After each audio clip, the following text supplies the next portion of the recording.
What's going on, everybody? My name is Alka, and in today's video, I'm going to be giving you the attacker tier list for Operation Solo Raid. So coming into it, we have the standard S, A, B, C, F tier for all of the defenders in the game. So first of all, Alibi recently got changed. I'm going to put her in the A tier. So last season, and I think most of the seasons before that, she was an S tier pick because of the versatility that she brought and how easy it was to get kills with her, right? So she had a deployable shield, a bailiff, an ability that got information, and a 1.5 and a gun with absolutely zero recoil. The complete and total package for not only being able to support your team with utility, but also being able to frag out and do so very, very easily.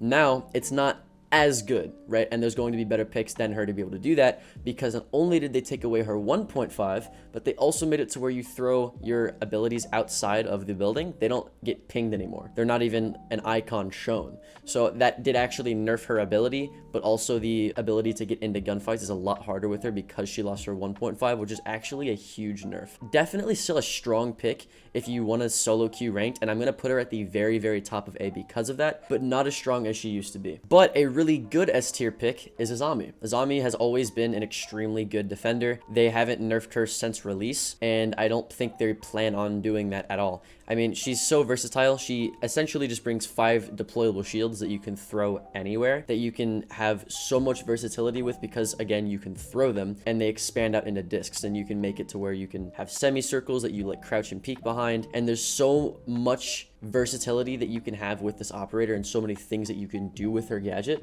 that it's almost unparalleled, the amount of utility that she brings compared to any other operator in the entire game. Not to mention, she also has a deagle foresight set up if you want to make holes. So just a pure versatility powerhouse, like I've said for the third time. But S tier for sure. Going into the B tier, however, is going to be a bit of a controversial pick, and I'm going to put Cade there. At the very top of B tier is where Cade belongs because of the EMP grenade meta that is coming out. So, if you don't know, last season they introduced a new secondary gadget, EMP grenades, and it has been really forgiving, right? We thought that EMP grenades were going to completely ruin how walls are opened and closed, but people were still trying to learn how to use them, and it was a lot more forgiving to sit and learn to counter them and to be able to play them than it's going to be this season, because people have had an entire season to adjust to the meta and learn how to use EMP grenades correctly, which makes playing Cade a lot harder. You can put Cades in, unconventional places where you put them on like the sides of the walls and really high or low on the wall, but most of the time there are certain walls on every single map that you have to put Cades on in certain spots, or else the attackers are just going to get them. And because of that, people are starting to be able to predict where Cades are with EMP grenades, and so he's becoming a lot less and less and less useful. I said this last season, he wasn't an S pick or an A pick like most people thought he was, and what I'm saying is getting proven more and more right. The only true counter, because not even mute counters EMP grenades, the only true counter to this EMP grenade meta that is coming this season is Bandit, which I'll talk about later whenever I bring up Bandit on this tier list. But for now, Cade unfortunately is going to be stuck in the B tier. Next is Rook, and I'm going to put him in the C tier. So he did get buffed, right? He got buffed to the point where you can have people self-revive themselves with his armor plates, which is actually really, really cool, and it's a change that I love that happened to Rook. He also has the 2x sight, but that's literally it. That's the only thing he actually has going for him,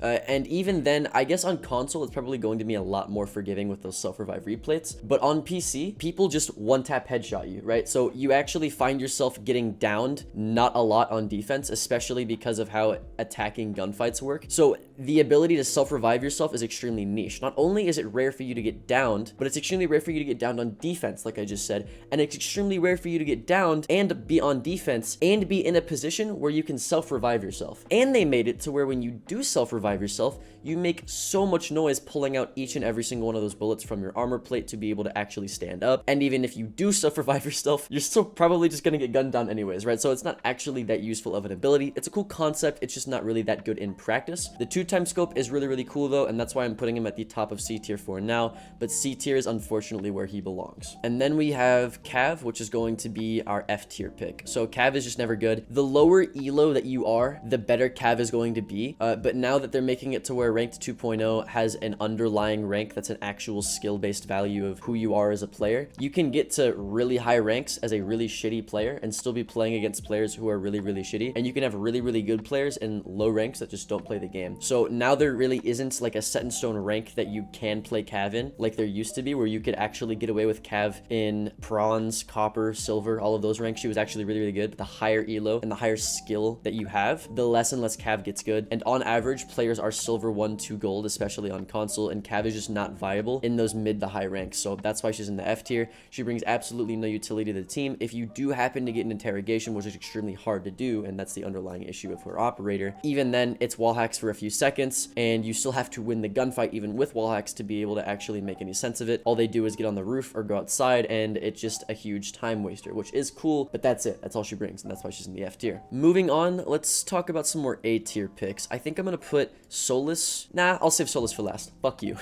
Bandit. We were just talking about Bandit earlier when I was talking about Cade in the B tier pick. So Bandit, I'm gonna put also in the A tier. Maybe not above Alibi, just because Alibi is more or less situational, excuse me, than Bandit would be. You don't really need a Bandit on every single site to be able to Bandit trick walls, because not every wall is Bandit trickable, if that makes sense. But you can always reliably bring an Alibi and her do her job as a fragger. So that's why I'm gonna put her. That's why I'm gonna put Bandit, excuse me, below Alibi. Bandit is a lot better than Cade right now. The reason for this being is because of the EMP grenade meta. People are gonna start banning Thatcher a lot less because of EMP grenades. There's no reason to ban Thatcher, and because of that, you need a good Bandit trick player to be able to keep the walls closed. Even without a Thatcher, if they EMP the walls and you have a mute on the wall or a Cade on the wall, it's gonna get destroyed, and then the wall's theirs anyways, right? So the only actual operator that you can bring to keep walls closed reliably is Bandit if you know how to Bandit trick. And if you remember, 2 seasons ago, they actually buffed Bandit and made it to where Bandit tricking is a lot easier due to you being able to place multiple Bandit charges on one wall. I've talked about this in countless videos, but Bandit is extremely good right now, and he's going to be even better, as you see in the meta that's going to come in this next season when people are bringing nothing but EMP grenades. So that's why he's in the A tier for me. Moving on, we have Smoke. Smoke is always going to be an S tier pick as long as they don't change how the way his gadget works. He has so much versatility with the fact that he has a deployable shield, a shotgun for sight setup, an SMG-11 that matches the ability to be able to play close range and close to sight with his shotgun, which is extremely good, and then 3 smoke canisters that are the best entry denial in the entire game when it comes to slowing down attacker rushes and being able to manipulate how the round goes out and who you take gunfights with. As you'll see, the people that are in the S tier, the one thing that puts them there is bulletproof utility and versatility, and Smoke has all of that with his deployable shield and his ability to create gunfights that are more favorous for him and more close range for him because he has, again, a shotgun and an SMG-11. He's just one of those operators that is going to stay on top in terms of being a good, reliable operator, and that's why he's in the S tier. And I'm going to say the exact same thing for Mute. Mute is one of those people, again, you have good utility with the Nitro Cell, you have versatility with the shotgun SMG-11 combo. You could bring the MP5K, but he lost his 1.5, so I wouldn't personally do that, especially because you already have an SMG as your secondary. And then his ability, the 4 Mute Jammers, is always going to be reliable and useful no matter what site you bring it on. It's good for a little bit of time wasting when it comes to wall denial. It's good for drone denial. It's good for really annoying operators like Lion, Dokkaebi, Jackal, stuff like that, which are all S tier picks right now, by the way, because they all have EMP grenades except for Jackal, which I'll talk about in my next week's tier list. Anyways, that being said, Mute's going to be a very solid, reliable pick this season and a great way to waste attacker EMP grenades, and that's why he's in the S tier. Next, let's talk about Frost. Now, Frost is a bit of a weird pick for me because I genuinely believe that Frost 4 ranked is an S tier pick, and she has been for the past 2 seasons, and there's a reason why. Like I said, what makes an S tier operator in my book and for this tier list specifically is versatility and indestructibility with bulletproof gadgets, right? She brings both of those. She has the versatility with the shotgun, with her frost traps. She has the information with her frost traps. If they shoot it or if they get caught in it, you'll hear, which is great. Information is king in a gun skill meta. And also she has a deployable shield, and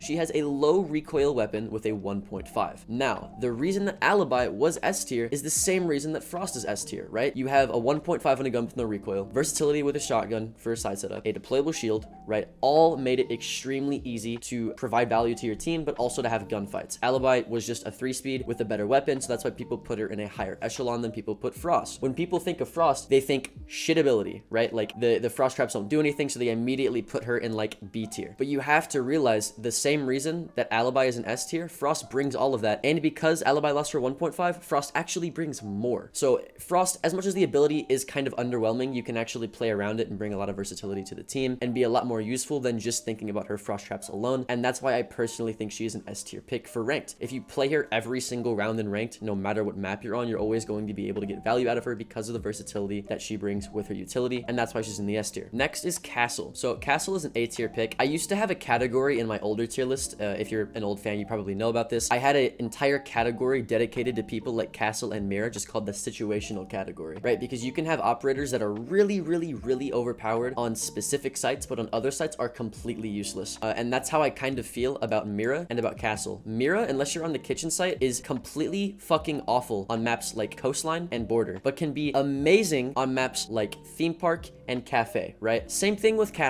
He can be great on certain maps, but terrible on others. But I think the potential to be able to have great outplay potential with an operator should be able to put them in A tier, even if he's not good on certain sites. But realistically with Castle, you can always just castle a window or castle a door completely random that's offsite to waste time and or utility. So he's always going to have some place. It's just he's extremely hard to get value out of because you have to have a certain game sense with the game and a certain knowledge to be able to actually play him correctly. He's extremely hard to get to learn, but he has such a high skill ceiling that you could funnel attackers in and make entire strategies out of that makes him an A tier pick. He has, again, like I said, 1.5 in a gun with 0 recoil, just like Alibi and Frost. He has destructibility, right, with the shotgun for site setup. He also has bulletproof utility, right? We talked about castle barricades. With Frost and Alibi, it's their deployable shield, right? So he has all of the things. He's just not that useful on some sites. Going into a different operator, let's choose somebody like Goyo. Goyo's a B tier pick. He's just really not that good, right? You compare him to people like Smoke who do his job but better with better weapons and more utility, and you kind of have to place him below them, right? Goyo has probably the longest lasting entry denial in the entire game. His flames last, I think, upwards of 20 seconds, which is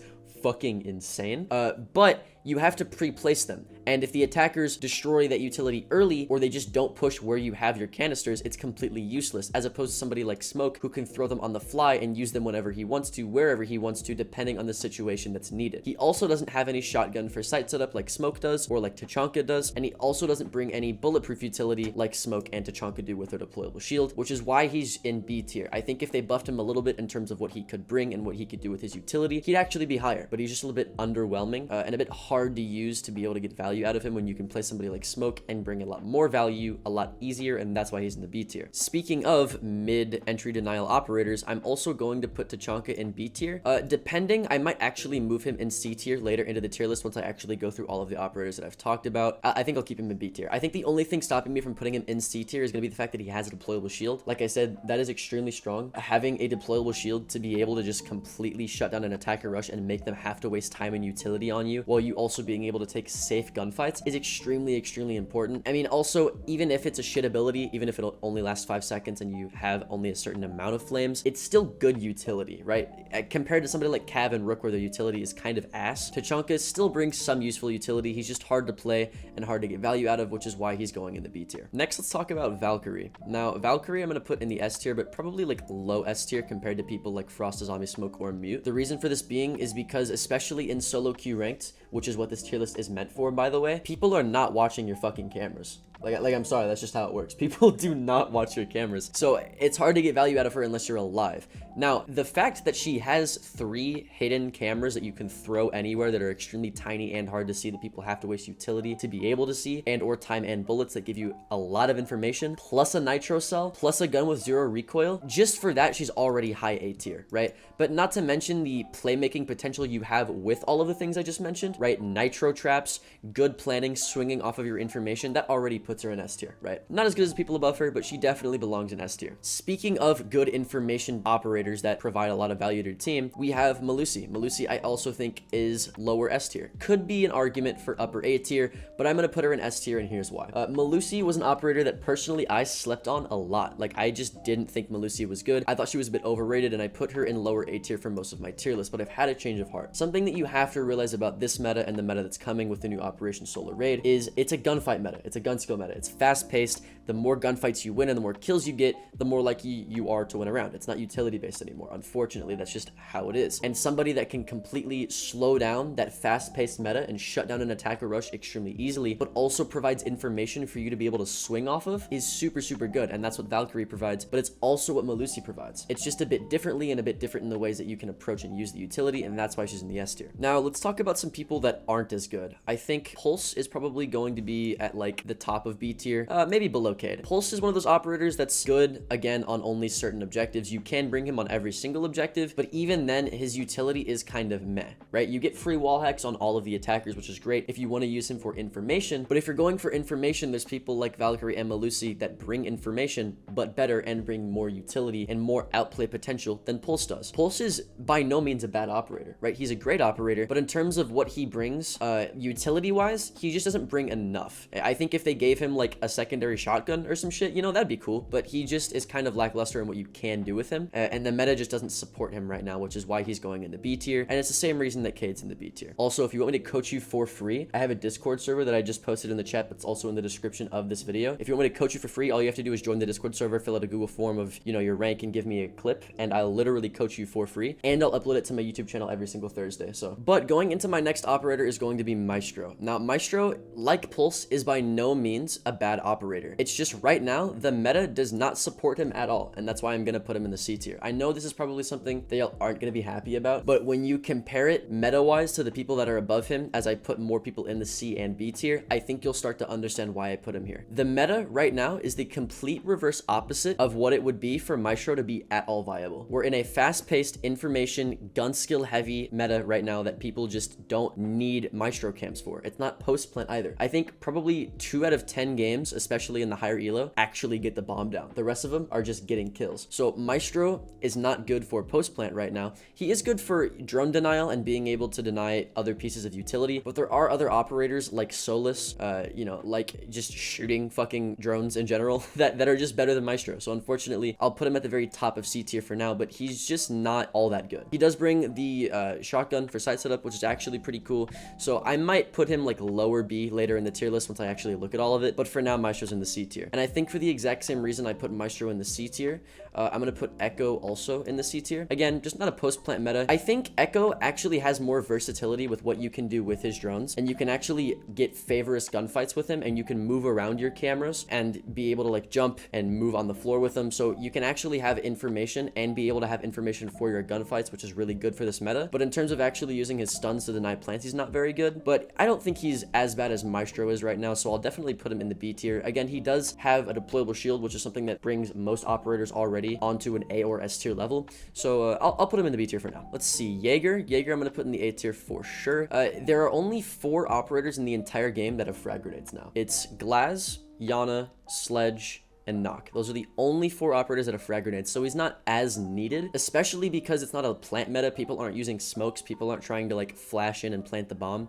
He's not really as needed. Is he always going to be useful if you play him? Absolutely. Is he always easy to play? Does he bring a shit ton of utility with his barbed wire and or BP and 3 ADSs with infinite recharge time? Absolutely. He's always going to be great, which is why I'm putting him in the A tier. He's just not an S tier pick like he used to be, which is, you know, why he's as low as you're seeing him. Also, talking about Jager, let's talk about Wamai. I'm also going to put Wamai in A tier, but I'm going to put him a little bit above Jager. So before they nerfed everybody on attack and made it to where like only 4 people had frag grenades, Jager was slightly better than Wamai. I'm not going to lie. He was slightly better because he was easier to use in more ranks, and he was able to be diversified in more situations on defense than Wamai would be, right? And Wamai, you have to stay alive to get the most out of his gadget, so there's more ways that you can play as Jager. Like you can play him on site, you can play him off site. You have more freedom as Jager than you as Wamai, right? But now that people aren't running frag grenades and aren't using smokes as much, Wamai is more versatile because he can catch more people's abilities, right? He can catch Sophia's abilities, gridlock tracks, nomad air jabs, all of the grenades that Jager can catch, and much more. But also he has the ability to do what Jager does, right? So I think because there's not a lot of frag grenades, Jager isn't as useful, and Wamai outshines him, even if it's just by like 1%. They're both A tier, they're both around the same, they're both similar. It just depends on your playstyle and how you want to play the round out. The next operator I'm going to talk about is going to be Aruni. So Aruni is an A tier pick for sure, a little bit above Castle and a little bit above Wamai and Jager. Actually, I'm going to put Castle beneath these two. But that being said, Aruni has always been really, really good. I think in past tier list, I've probably put her in the S tier, but she just gets outshined by everybody else here. I'm kind of afraid of having a lot of people in the S tier, which is actually the real reason I put her down here. But she is a great operator. She brings a lot of versatility. I think the only thing that's lacking with her that would put her in the S tier is the fact that she doesn't have any bulletproof utility other than her BP, right? And her BP is great if you pair it with her gadget, which does make her really good. She has the sight setup and she has the burn of utility, but like I said, people aren't really using frag grenades or grenades in general as much, which is why she's kind of being put as low as she is.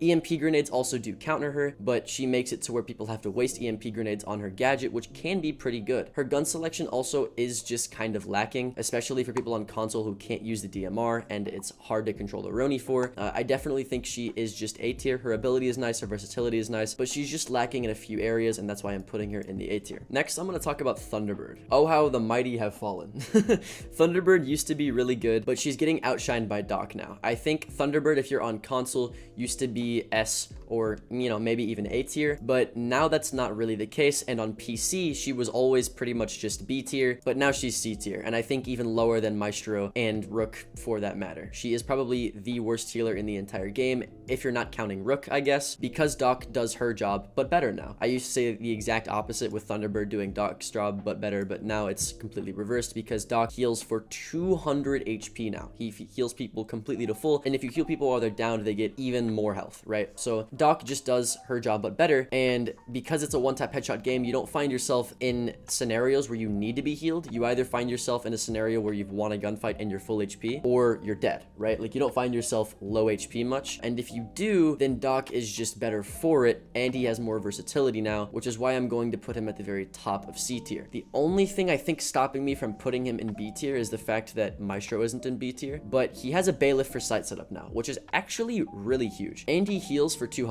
The only thing is, like I said, it's a one-tap headshot game. You're not going to find yourself healing a lot of people, and so for that reason, he's still just a C tier pick, but he's above the two other healers right here that he was once beneath in the past 2 seasons. Unfortunately, though, he's still C tier. And then we have Warden. So Warden is one of those operators that's a little slept on in terms of like you being able to pick him every round and him still finding use, but there are certain times where it's like, okay, they're playing Ying a bunch, they're playing Sens, they're being cringe lords with Osa, and they're trying to get the bomb down even though it's not the meta.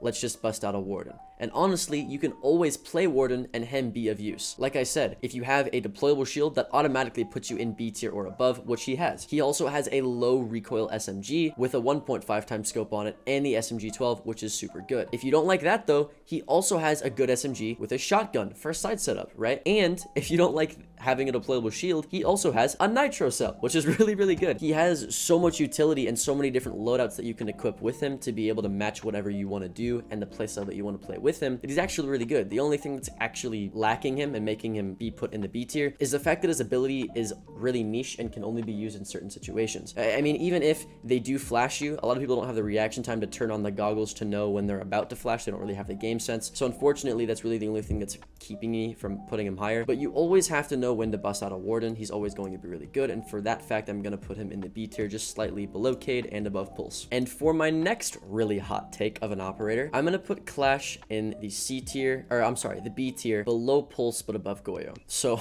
this is gonna make a lot of people mad. People get absolutely fucking shat on by Clash, and people ban her a lot, and it's for good reason. She is a good operator. She's extremely useful. She's just hard to play and get value out of correctly, and that's why people shit on her so much. People think she's a bad operator. She's not a bad operator. She's just annoying. If an operator is so annoying that you don't want to have to worry about them, people like Kapkan, people like Clash, people like certain hard breachers like Thatcher, that means they're a good operator, right? Because if they weren't, you wouldn't be fucking banning them, right? It's the harsh truth. Everybody knows Clash is slightly a good operator. They just don't want to admit it to themselves because they hate Clash players, but she's good. She's a deployable shield that you can walk around with. She has a pocket F2. She has barbed wire. She has the ability to shock people and do damage while they can't shoot back. And even then you can have people swing off of you with team coordination to completely shut down an entire area of the map that the attackers could be pushing from. But, you know, compared to people like Pulse, Warden, or Cade who bring a lot of actually useful and more reliable utility, she's not as good. Right? So I'm not going to sit here and meat ride Clash, but she's a lot better than you think she is. Anyways, what y'all have all been waiting for is Solis. Now, Solis is a bit of a weird operator. I'll tell you why. Solis is what the game has needed for a while. We're in a gunfight meta, right? And because we're in a gunfight meta where it's fast-paced, people are just getting kills, they're not planting the bomb, they're not smoking, they're not using utility, the only way to get an upper advantage in a gunfight is to be able to have information. Information is king in a gunfight meta because it's the only thing that can make it to where you have favorous gunfights. And Solis brings this, right? right? So naturally, her ability as an operator is actually pretty good and useful in this current meta, especially with EMP grenades and the walls almost always getting open. She's good for flanking people and getting frags if you want to play her that way, but she also has a shotgun SMG-11 combo if you want to play on site and be more useful to your team. So, you know, versatile, good for fragging, good for the meta, so that automatically for me puts her in the A tier. Now, where in the A tier should I put her? I'll probably put her like above Aruni, behind Bandit. The reason for this being is because, again, Bandit is so good at keeping walls close, is the only thing that can actually change whether or not a wall gets opened or not because of EMP grenades, and Solis helps Bandit trick so much easier because Solis can just see which side of the wall the thermite or the ace is on and be able to tell the Bandit like, hey, left or right. So if you have the communication, you can do that, but also it's good for flanking people. Like I said, it's good for just knowing where certain people are. If they have phones in their pocket, you can actually track players just like you can with Pulse. So Solis is actually pretty good right now, and I think she's going to be great for the meta, and I think she's a great addition to the roster, unlike the past two operators that we got, which aren't good at all, right? Grim, we have, what the fuck is his name? Sens, like, they're just terrible. They're not good for the meta, so that's why she's in the A tier. Anyways, next, I'm going to talk about Kapkan. I think for solo queue ranked, if we're talking about usefulness, if we're talking about the amount of utility that they bring, how good their weapons are, I have to, in good conscience, put him at least in the A tier. I thought about putting him in S tier, but he doesn't have enough secondary utility for me to be able to justify doing that, so I think I'm going to put him below Solis and above Aruni. So Kapkan is always going to be good no matter what site you bring him on, no matter what map you bring him on. You're always going to be able to get some utility out of him. Now, you can get utility out of him whether it's killing people, whether it's doing damage to people, and even if you just do damage to people, that explosion is giving you information on where attackers are coming from. And like I said, in a meta where it's just gunfights, information is king. And if you know that the enemy is going to be low because they hit a Kapkan trap, it makes gunfights easier. And because we're in a gunfight meta, that's extremely useful. Even if they don't hit the Kapkan traps and they just shoot the Kapkan traps, that's a sound cue, and that's information, and that's good for gunfights. So that's why I'm putting him in the A tier. Not to mention he has a 1.5 on an SMG with 0 recoil, and he has a nitro cell, very versatile and useful, and that's why he's going to be in the A tier for me. Now let's talk about Mira. Again, like I said, with Castle, I used to have a tier where I would just have situational operators that were only good for certain maps, and Mira is just one of those, right? She's only good for certain sites and certain maps, but when she is good on those sites and maps and she's not banned, she's really good, like really, really good.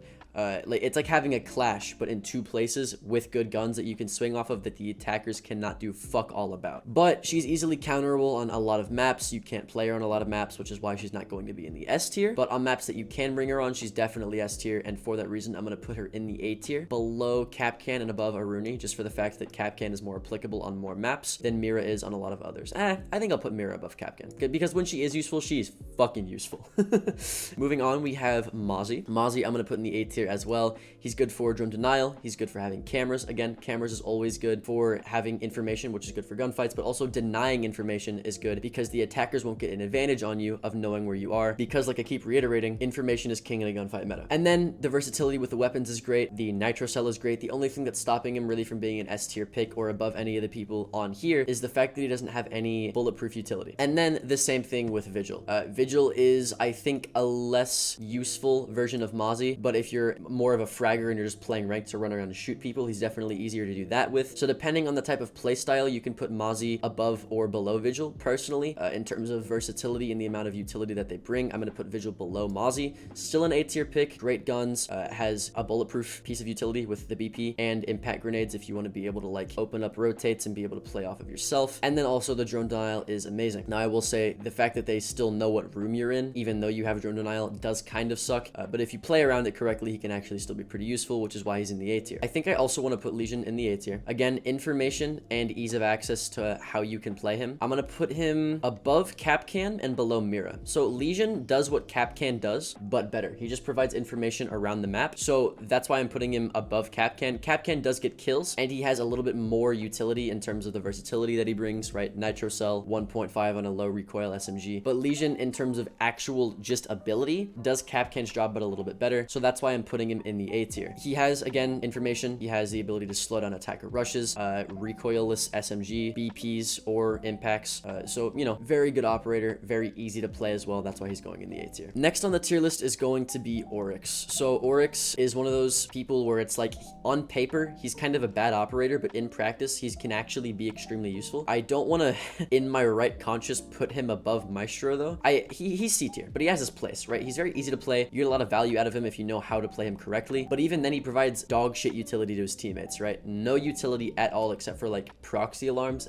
That's it. Like, he doesn't provide any utility to his team whatsoever. He is fun to play. He's very easy to play if you're a roamer. Compared to the people above him, he's just not that good. And then we have Thorn. Thorn, I'm going to put in the B tier. I'm going to put her, I think, below Pulse and above Clash. So, again, bulletproof utility already makes you at least B tier above, like I've said before. She has a deployable shield. Not only that, but she has a low recoil SMG. And that SMG is a 50 cal, so she can have head holes and stuff for sight setup, right? So that's versatility. And she has information, which is good for gunfights, which is her Thorn traps going off, right? Not as much as the people above her, which is why she's in B tier. Not even like a 1.5 on her gun either. But she's okay. She does her job in certain scenarios. You really have to pair her utility up with other people to be able to actually get use out of it, which is the only thing that's like holding me back from putting her in A or S. She's just kind of mid. And then for the last operator on the tier list is going to be Ela. Now, Ela is a bit weird because the better you are in terms of gun skill and being able to have a good game sense and utility, the higher up on the tier list she can be. Now, I want to make an argument